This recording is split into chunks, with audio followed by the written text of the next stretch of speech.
because the Greens have showed their true colours. The minor party is green by name and by nature. The Greens have introduced the first bill to legalise cannabis on a national scale. Senator David Shoebridge, who is the author of the Legalising Cannabis Bill 2020, has long been an advocate for legalising and regulating cannabis as an industry here in Australia.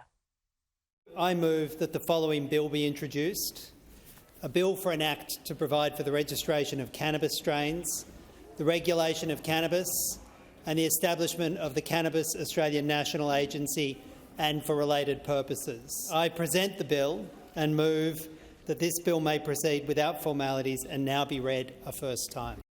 Now, the legislation also aims to significantly reduce the harms caused to human rights by the war on drugs and the policing and incarceration that the community is currently subjected to as a result of this.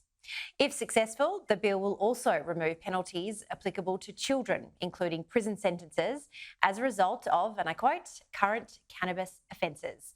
Jem, I'm keen to get your take on it because I read the bill today when it lobbed, when the senator was very pleased with himself because, as you know, 2020 he's been working on this piece of legislation. And look, it's a little bit wacky and it's out there and it's never going to go anywhere. But cannabis is an industry, medicinal cannabis, CBH, Sure. and things like that. It is an interesting topic to discuss. It is like you say. It's like the green dream. The problem, let me just unpack this in a couple of ways. First of all, medicinal cannabis, as we know, I'm not taking any, promise you, as we know, is different in that it does not have the addictive strain, and that is regulated and it's prescribed. And I think everybody agrees that is, when prescribed and used properly, life-changing for some patients. So that's sort of in one bucket of things.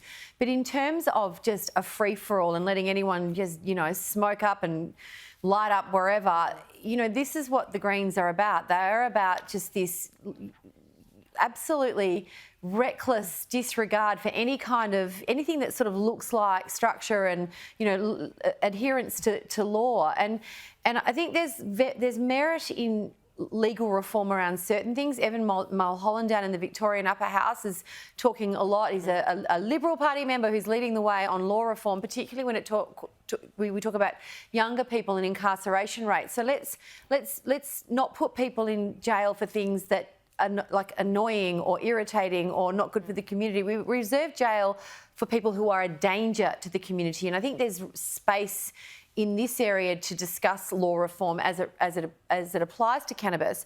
But it is a gateway drug. We know it's a gateway drug. There is so much evidence, a bank of evidence. I mean, in my own social life outside of work, I've lost, a friend lost her brother to self-harm because of a cannabis addiction. Let's pretend it's just a happy thing that you turn some, tune in, turn off and drop out or whatever it is. It is a gateway drug, and this kind of bill is irresponsible as much as it's wacky, and even it doesn't go anywhere. This just shows us what the Greens are. They're useless. They're a boil on the butt of the body politic in this country. They bring nothing but division. And I bring nothing but getting my acronyms wrong. It's CBD oil, I just remembered. And I haven't been taking it. I'm sorry.